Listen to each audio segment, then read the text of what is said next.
There was so much enjoyment of the quiet this morning, I almost forgot where we were. I forgot you were all here. I forgot I was here.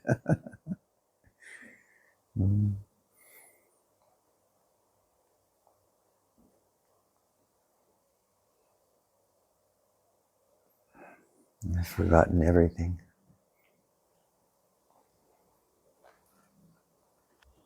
So is there something you'd like to talk about this morning? Anyone?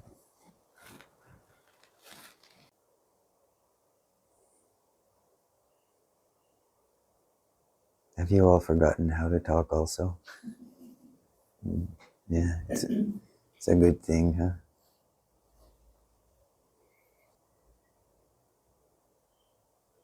It's quite beautiful when the space of awareness goes completely empty. There's nothing that we want and nothing that we need to figure out. We just realize this spacious awareness.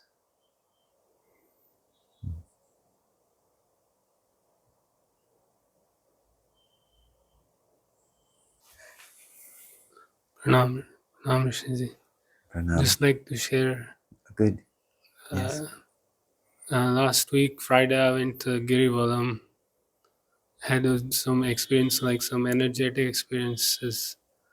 Felt like things were changing inside me, like adjusting. So some experiences like that, and after that, stress has been less, or stress is there, but is less problem with less concern. Very nice. Beautiful. Yeah, this is the great benefit, isn't it, of some form of sadhana, is that as long as there's this sense of me that's still here, we continue our sadhana. And then what the sadhana does, what we are doing, is we are surrendering, aren't we? And we are saying, I am here, I'm waiting, please come, please come. And we just continue with this deep faith that all is well, and we continue. And then these moments of grace, they start coming. So, yeah, thank you for sharing that. Yeah.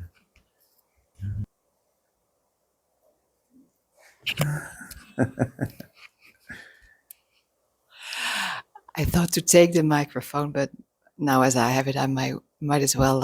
Oh, okay. Yeah. We had a conversation a few days ago where I mentioned that previously I was at Muji's satsang like years ago. Okay. And what I found to be the difficulty at that moment, that I met a lot of people who were saying like, "Oh, I'm not the doer. I'm not the doer," and they're actually not treating people in a nice way and not taking any ownership of it, because of course when you're not the doer, there's no ownership. Right. And there's no problem, right? Right.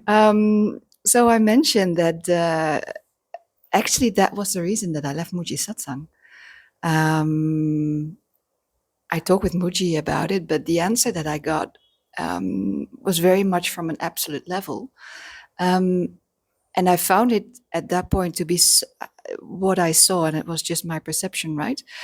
Just people not being fully there, adapting a mind concept, relaying it, and living through it, but not really being there.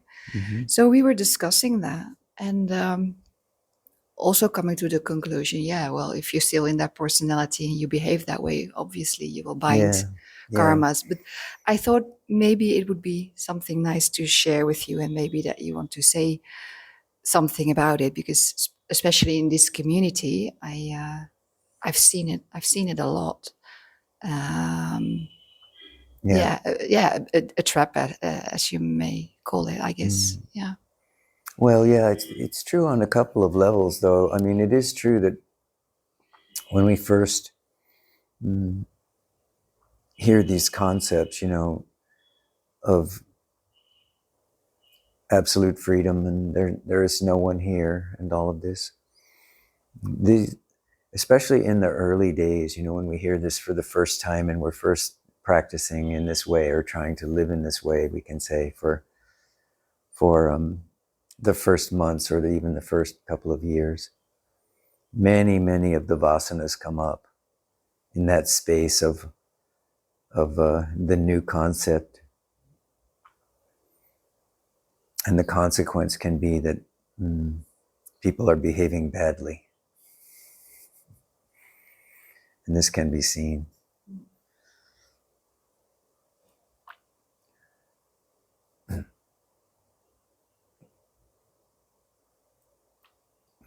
But it's also true that the understandings of the sages are true at the other end of that process of purification, right? Where there is really no me and there is no one to take responsibility for things.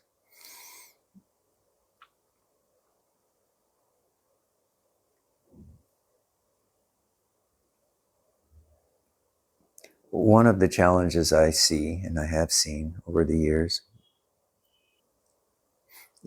maybe I can say, is a lack of recognition that what is here now, or what is presenting itself, that's causing difficulty for oneself in the world, in the relative world. Because remember, as long as there is I, and there's you, and there is they, as Bhagavan said, we are still living in the relative world. So this is where these vasanas come into play, and they start to act out, and they start to move in different ways. If there isn't a recognition that this vasana is here, there also isn't any energy or any recognition that this can be uprooted. In other words, that it's not real. It's part of what is not real. And for that reason, it can be uprooted. And I think what gets lost sight of sometimes is that there is a need to uproot the vasanas, maybe. And not necessarily because we're behaving badly, but because we are still living out of them. We're still living out of this mistaken identity, or out of this unreal or not real kind of situation. So out of this, we learn that it's not enough to say, I am free, and then not be, to be trapped by the conditioning still. So for me, it's always been important to remind people that, to remind myself over many years,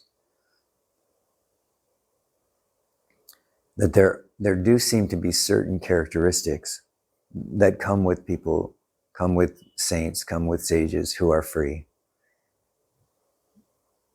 They are those kinds of characteristics which arise naturally in the free space of awareness. Love, principally, compassion, self-awareness, kindness. And these don't happen as a demand we make on ourselves to act in a certain way. These come out of the natural stripping away of the belief that I am someone separate, and that these vasanas that come and go from time to time and define who I am. So there's a difference between saying, and I bring this up a lot, there's a difference between saying, I am free, and then continuing to live out of the vasanas. And the recognition that I am not the vasanas, but they are here. They're here in this experience, this momentary experience. So they are unreal, but nonetheless, if they are creating a disturbance in the body-mind complex for oneself or for the apparent others, then one has not mastered the ability to remain as you are. One has not developed the kind of discrimination that is talked about in the scriptures that points us toward knowing the difference between what is real and what is not real. Now, it's also true that at some point it is perceptually acknowledged that what is real is all of this. But the understanding, or the deeper recognition that comes from understanding that all of this is that, is one also becomes very, very clearly aware of what is not the real simply dancing. And so when one hears these kinds of comments that you heard to the mind which is free, or the being which is clear, one can also smell or taste the untruth. And so one has to trust oneself in terms of knowing what is true when someone is saying, acting, behaving in ways which are inconsistent with truth. If you are really sincerely, deeply aware, you understand the difference between what is true and what is not true. Now, does that mean that you necessarily will confront that person and say, there's no smell of truth in what you're saying? You may, but you also may just keep quiet, and you may walk away at some point.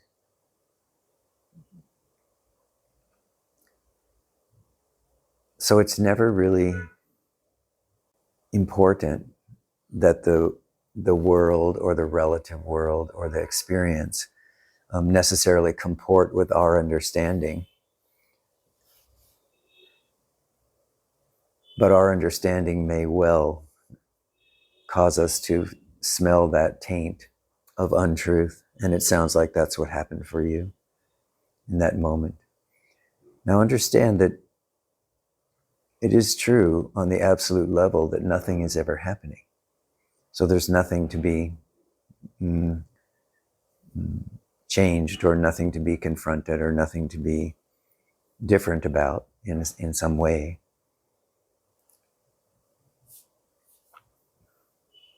But we still may feel the urge when we smell that smell, or we feel that taint of untruth, to walk away.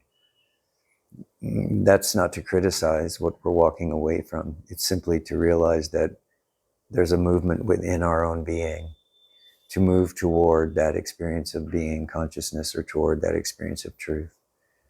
And it's not to criticize some other, or criticize, someone's teaching. It's really just to know that we are opening and expanding in what appears to be true for us. And along with that can sometimes come the recognition of what I spoke about on Tuesday, which is that at some point we realize that a certain teacher or teaching or tradition, those concepts which brought us to the point that we are at in this recognition of being consciousness, or in this recognition of opening truth or opening heart, needs to just be put down, not from a point of rejection, but from a point of moving more deeply into the intuitive recognition of the real. And that at some point, all the teachings don't serve us anymore when we move into the space of direct perception, of being consciousness. We recognize their value of having brought us to a certain point, but then we also understand that we can't go any further with that teaching, and we have to walk away. Not walk away physically, that sometimes happens, but metaphorically. And we can see in the stories of teachers in all the traditions of realized beings, not necessarily teachers, but of realized beings in all the traditions who realized the truth. And some walked away from their tradition, and many others spent the rest of their lives inside that tradition, but free of it. So what you do with it is based on what you understand through the power of discrimination and presence. So there's room for everything in this space of awareness. But what we also have to do at some points along the way is we have to know for ourselves, now I will walk in this direction. This was good up until now, but now I will walk in this direction. And often this is what you see with people who come to Ramana, right? When I say come to Ramana, I'm not saying come to Advaita, because Advaita is something different. But when people come to Ramana, they come because this is a master who said, leave everything as it is, understand who you are, remain as you are, and what you are not will fall away. Now, this falling away sometimes dissolves within the context of where we are. And this will be the realized being who stays within the tradition, the Tibetan master, the Rinpoche or whatever, stays within it, and yet is somehow free of it. And you can feel this up from them. Even though there's this big elaborate tradition around them, you can still feel the freedom, which is the dominant characteristic of a realized being. And others will simply have to go away and sit in a cave, as Ramana did, or sit on a hilltop, or sit in a small apartment somewhere in a city and just realize that they are free and that they don't need the support of any kind of institution around them in some way. So you may be one of those, that you will walk away from an institution at some point just because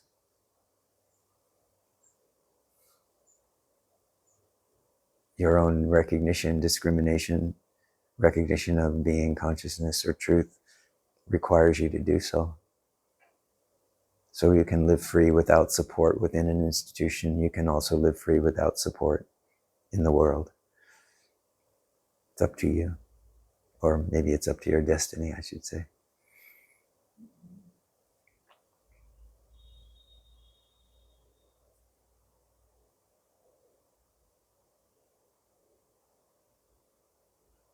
Sri Ramana never told anyone to leave any of their traditions behind. He always said, that's not the issue. The issue is, who are you, with or without any kind of, tradition or support or whatever. So, and for some beings, to spend a lifetime in a big community like that, say as Muji Baba's community, inside a big community, this is their necessary destiny at that moment. But also many hundreds or even thousands of people go through that community and then at some point walk away from it. And this is true in every spiritual community. It's only as those people who are really called that stay within that kind of community and feel the need to do that. Many others walk away. They don't walk away necessarily out of rejection or out of something. They walk away because for them, the question, who am I, simply can't be answered within the activity and the busyness and the mental space of a big community. It's really interesting that you have every kind of teacher or every kind of Buddha in the world. There are those who build big communities around themselves with thousands of devotees, and it's like a mandala. They sit at the center, and then there are rings of being through which they attract people in at deeper and deeper levels. And then there are those like the historical Buddha, who said, never live anywhere closer than 600 yards to another person, because it will always disturb your space, the mental contact. So in his community, a community formed around him, but for most of the year, he wandered. And so he sometimes wandered with a few monks, and he sometimes wandered with more than a few monks, but mostly he wandered alone. And each year when the rains came, he settled somewhere in a park or a forest or somewhere. And during that time, hundreds or thousands of monks and nuns and lay practitioners would come to that place, and they would have a community which was together for the 3 months of what was called the Rains Retreat. But at the end of the Rains Retreat, he left and he went wandering again. And that was a principal part of his teaching, was not to establish these firm communities. So who's to say? We follow the truth of our own being. And sometimes there are lots of people living here around Arunachala who have spent years inside various ashrams and communities and so on. And now they are just living somewhere in a flat or an apartment somewhere around the mountain. And you hardly see them. They're very quiet. Mm-hmm. And they've left that behind. So I was just wondering, can this particular observation which Priya had, can it be looked at in this way, like the one who is the doer will face the consequences, good or bad? Because whatever is he doing, seemingly wrongdoing by someone else, might be on a larger context a right doing, because ultimately nobody is a doer here. Only consciousness is doing everything. Yes. Right? So just thought to verify that with you. Yeah, that is the more absolute position. Yeah, is nothing is ever happening. Right. There is no doer. Nothing is ever happening. Right. Yeah. So the one who is who think he is a doer will face the consequence of whatever he is doing, good or bad. Yes.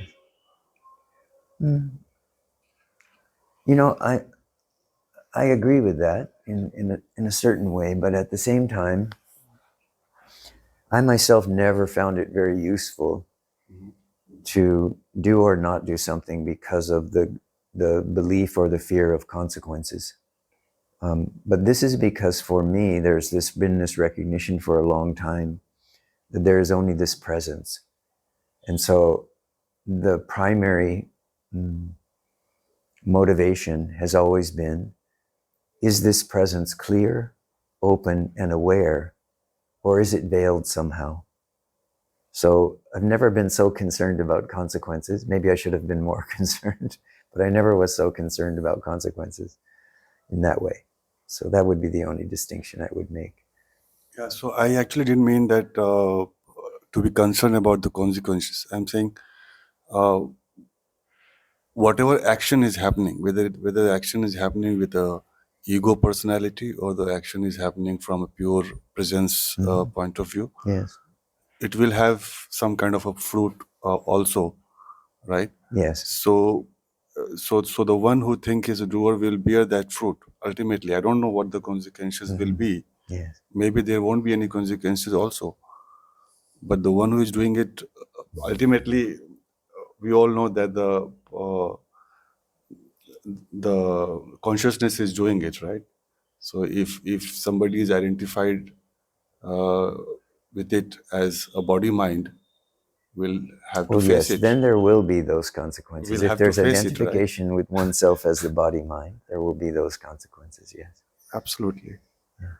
So this is just I wanted to check. Yeah, it's all very interesting and fascinating to me, the way that this all unfolds in one's experience. Right. Yeah.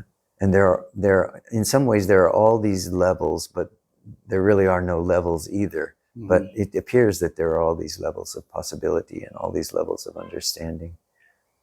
Yeah. Right.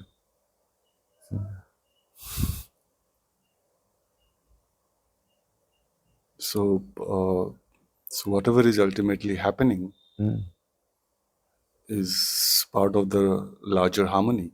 Yeah. And that has to happen, and come what may, that has to happen, right?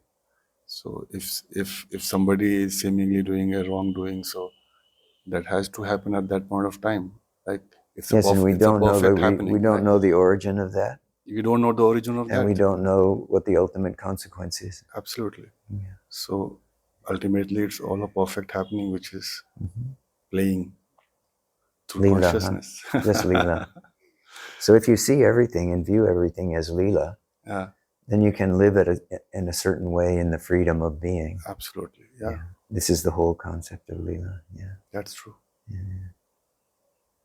Yeah.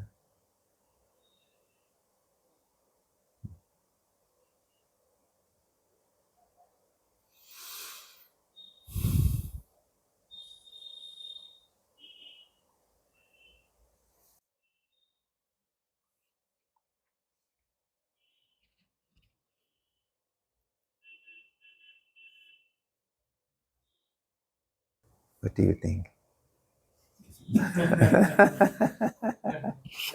Is there something happening or is there nothing happening? There seems to be a lot happening. There seems to be. This is the key.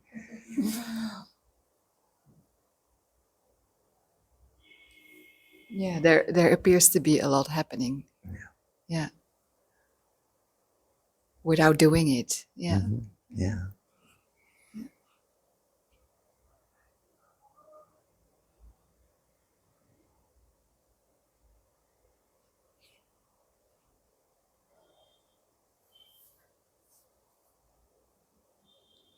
So, do you know that it's an appearance? Or is there still some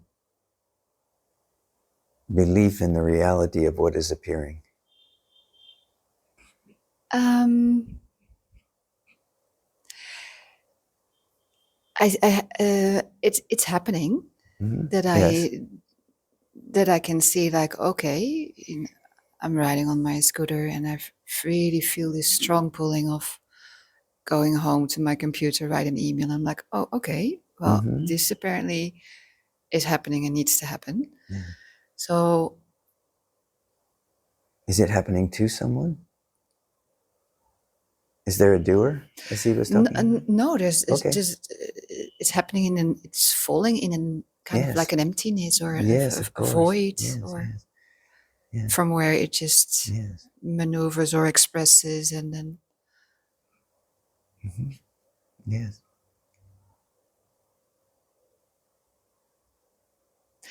but then again, when there's a conversation with a doctor or something's happening about my mom, and I feel tension Yeah. rising, and Yeah. I'm aware of things happening, Yeah. that seems to trigger something, that's for sure. Mhm. Yeah, Yeah. yeah.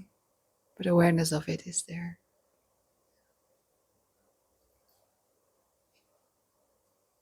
Yeah, the difficulty for most of us comes when there's this recognition that experiencing is still happening. In other words, what is here in this moment is it is an experience. It is happening in this moment. If we suffer because we identify with this momentary experience, which has the tendency to want to move on because it's impermanent and it's coming and going. Right? As Bhagavan says, what is coming, let what comes come, let what goes go.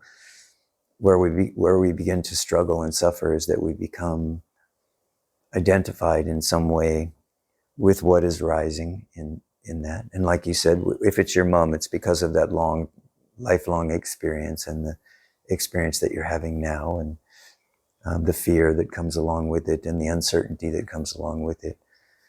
But all of that is also flowing. It's also moving. It's also impermanent. It's also moving along in its own way.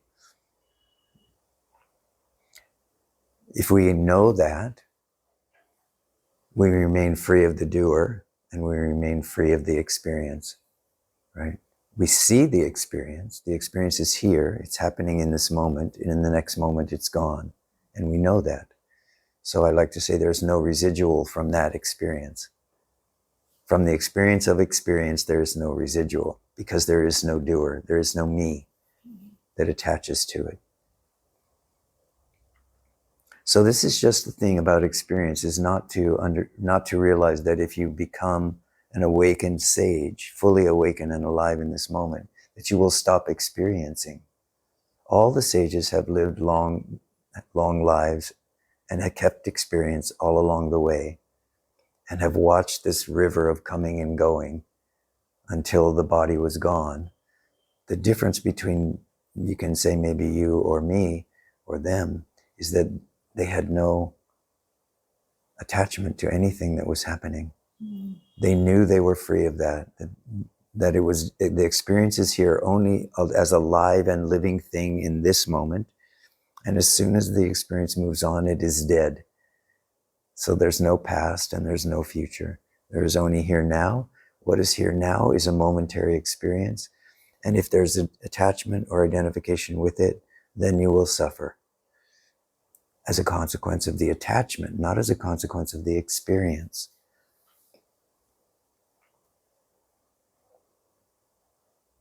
And sometimes experiences cause us to sit still and do nothing, and other times they cause us to move on, and we don't know why. If there is nobody, then it's all fine. We let life be the way that it is. We accept, and we see the empty nature of being consciousness, and we allow the experiences to come and go.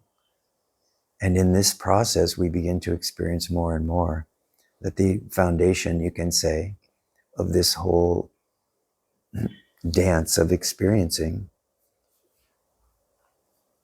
is not me, but rather it is the power of life itself, or the power of Brahman, or the power of love, which is doing all of this and is here as a beneficial and beneficent experience.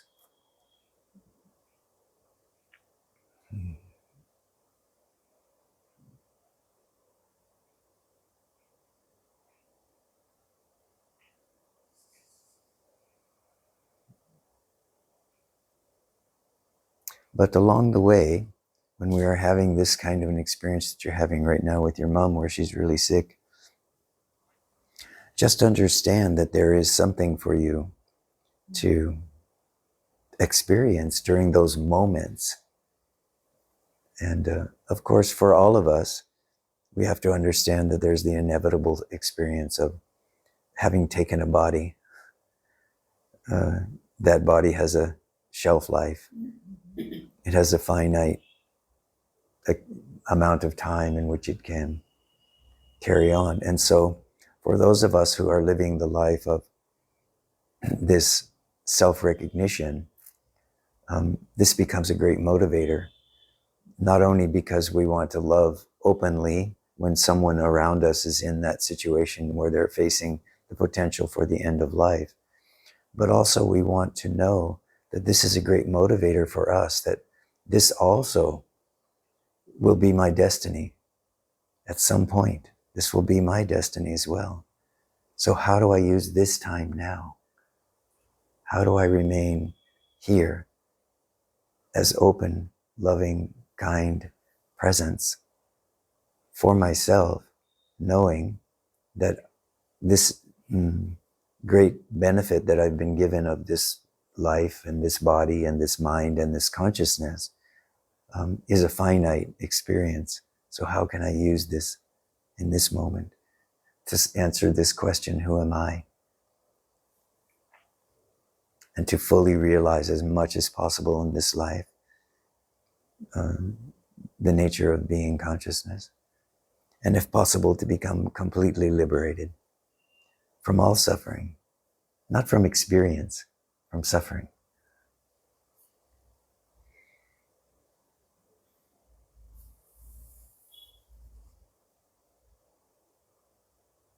So if you are using the experience of the recognition of being born, having taken a body, the consequences of that, the recognition of old age, the recognition of sickness, the recognition of death, then you can fully live in this moment exploring this question, who am I? And using this time valuably, putting the value on it that it really has. In the Buddha Dharma, it said, the question is, I may not have this opportunity again, so let me use it fully now. And certainly part of using it fully now is to love unconditionally and to love completely, especially with those who are close to us and are coming to the end of their journey.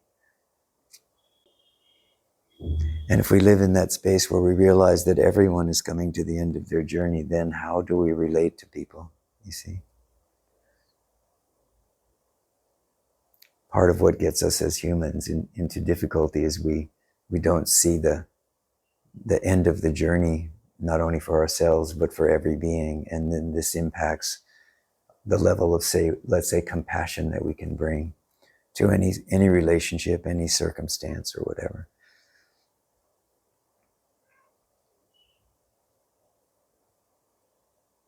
Paramahansa, is the reason that we think that we will not die, or someone else will not, is it because that this body mind has not experienced death before? Because it hasn't experienced death before? No, I think it's because it doesn't remember it has experienced death before. And that's part of what happens as we come into the body mind, isn't it? We don't come into the body mind as an infant fully aware of death or fully aware of what happened before. And this is a blessing, isn't it? If we could remember all the times we were born and died, we would, and all of the good and bad things in the relationships we had with all of the people around us, we would all go crazy. Right? It's better that we don't know what has happened before. But at the same time, we say we don't know, but the very first time we come into contact with a teaching or a sage or a saint that says to us, if you are born, you will die, we absolutely know that's the truth. You know, so it's not really important that whether we've experienced it before. It's only important maybe in some way, maybe it's not important at all, but maybe in some way it's important to help us recognize that because we know that we have a finite amount of time, if you will, that to ask this question, who am I? And use this amount of time that we have to come into the timeless, come into the deathless, come into the eternal. This is a desire that rises across cultures, across religions, you know. Throughout all of human history, there is this desire to understand this question, who am I? So only thing we can know about that is that somehow this is a deep calling within the experience of having taken a body and having a mind, that many people never make it to asking this question, but somehow tens of thousands do. And out of this, all the traditions and all of the religions of the world has come from those deep recognitions that there is something else happening here, that it's not just about the next meal or the next, experience, that there's something else also going on here. And to ask this question, what is that? Who am I? What is aware of this? And of course, for some, it does become possible to know about all the possible births and deaths that we've had. It's just not useful in answering the question in this moment, who am I? So this is why Bhagavan always used to point, when people would bring these kinds of questions about birth and death and so forth, he would simply say, do you know who you are now? If you know who you are now, then all the questions about what came in the past or might come in the future will come to an end. Know who you are now. Who is this I?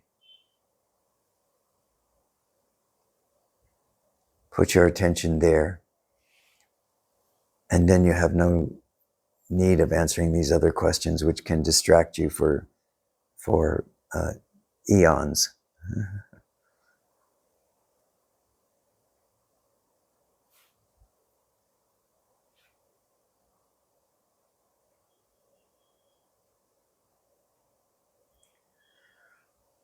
I will also say that, it's also that the reason we can say it's possible that the reason there are great sages in the world is because ordinary men, ordinary women have asked these other questions for such a long time. What came before? Can we know about what happened in the past? What can we understand about birth and death? It's because these questions come naturally to the mind that eventually we land on the question, well, who is this having this experience, or who is asking this question, or what is aware here? You see, everything is interconnected. And at some point, all of the questions that we might have about experience, about why we are born, why we die, what happens after death, all of these questions, are we reborn? What is reincarnation about? All of these questions come in order for us to see that really the only question that is going to resolve itself in truth or knowing or self-knowledge is the question, who am I? All the other questions lead us to that question, so they are beneficial for that reason. We don't want to say, let's not have these philosophical discussions, or let's not talk about these big questions. Let's just understand, if we can, that to resolve them doesn't answer the fundamental question, and that is, who am I? What is this? What is happening here?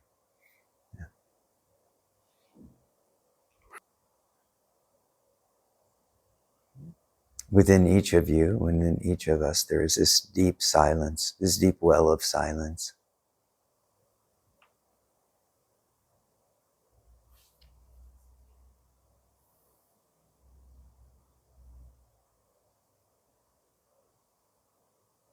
So the pointer is always allow all of your questions, all of our questions,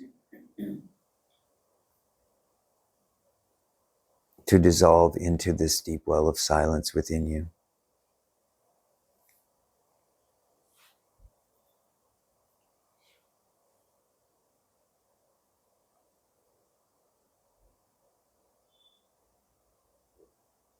It's in this deep well of silence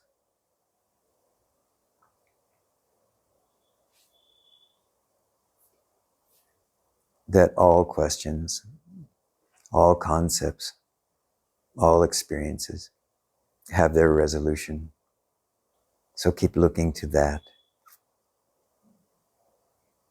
You can entertain the mind for short periods of time with these questions, but then return to this deep well of silence.